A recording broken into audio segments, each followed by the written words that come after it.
Can you go from threat to trust in one conversation?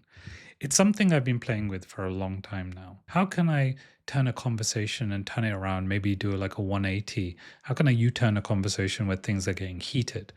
And I often think about like what I would do in those situations, but there is a couple of steps beforehand that I tend to miss.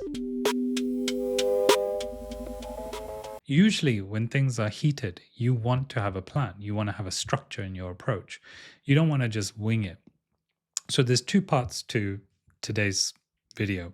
The first part is how to control your emotions, and the second part is the system to turn a threat into a trust conversation and actually convert the person from threat to trust. So the first is regulating your emotions. Now, there is that Stoic approach, which is kind of notice, name, normalize, and then choose. So first, you notice the feeling. When something is feeling a bit heated or you feel threatened, you're going to notice a physical feeling, whatever that may be. It might be, you're feeling something in your stomach. Maybe then your face is getting flustered. But then you notice it and you say, well, I'm feeling a bit heated right now. And then the second thing is once you've noticed it, to actually name it. Okay, this is because of anger, frustration. This is because I'm in the middle of a heated discussion. I'm under pressure. So you're naming the emotion, the feeling, everything you're going through. And then the second last point is normalize. This is perfectly normal to feel like this in this type of conversation. Why wouldn't it be? I'm in a heated discussion, so of course I'm going to feel a bit of anxiety. Of course I'm going to feel a bit of frustration, a bit of anger. And then lastly, choose how you proceed forward. I can choose to go left or right. I can choose to pour gasoline on this fire, or I can choose to pour water on it. It's completely up to you. The first part is really important because turning threat into trust, you need to be regulated, when you need to have control over your emotions, because otherwise the next part's not going to work. So I mentioned that very briefly because if you're one of those people that struggles with controlling your emotions, this kind of 4-step process usually will help. Now, on to the juicy part, the second part, where the real kind of meat to this conversation is the threat to trust conversion. First, there is 5 steps to this. And the first one is diagnose. When you're trying to diagnose something or a conversation with someone who is being a bit difficult with you, you need to figure out exactly what they are protecting and why they're protecting it. So, for example, a CFO is going to protect their numbers. Maybe they're going to protect their budget. A governance or risk person is going to kind of focus on their process and procedures. With that understanding, you can learn so much about the historical decision making that person makes, and the next points you say to them, you can structure them in a way that doesn't actually threaten their what they're protecting. Instead, it helps kind of differentiate between the two. Step 2 is acknowledge. Now, you want to open with curiosity, not your pitch. Usually, you want to say something like, I want to understand your perspective back. Can you share a bit more?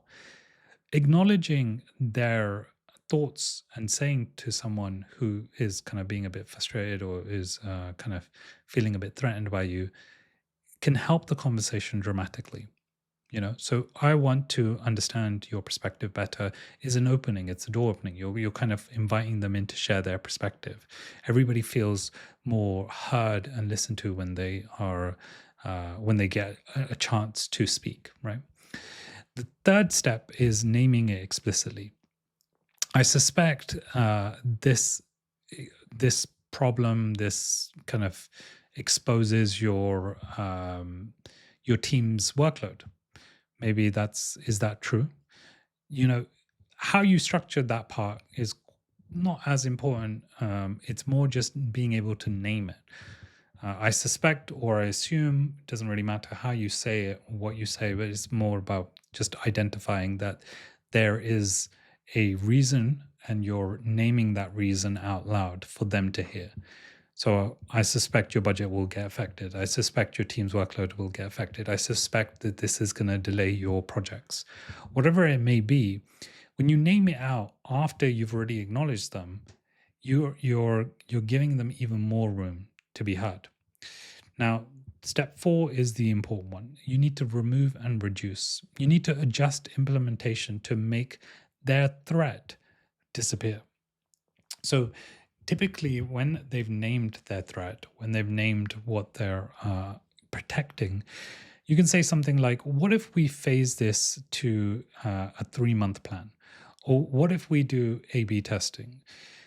What if we just try this out for the next 3 months? Whatever it may be that you say, the idea is to reduce the risk of what we call the two-way door. You want to enable that kind of thought process where you say, okay, this can be reversed. This decision can be reversed. It's not a permanent decision. It's something that will be temporary, and we'll take your feedback, and we'll decide, and we'll figure it out again. The last part to this is a face-saving narrative. Now, this isn't a good way to ensure that you kind of nail that nail in the coffin. Face-saving narrative allows them to say yes while looking like it's on their terms.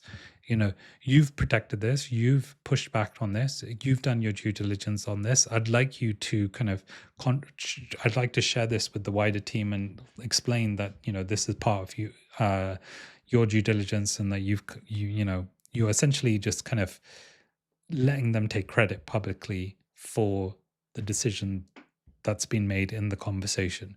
Usually it benefits you, so it doesn't really matter if you let them. It's not going to change anything. It's just allowing them to say, well, I had my opinion, I shared my opinion, and there were concessions made, and therefore we are where we are now because of those.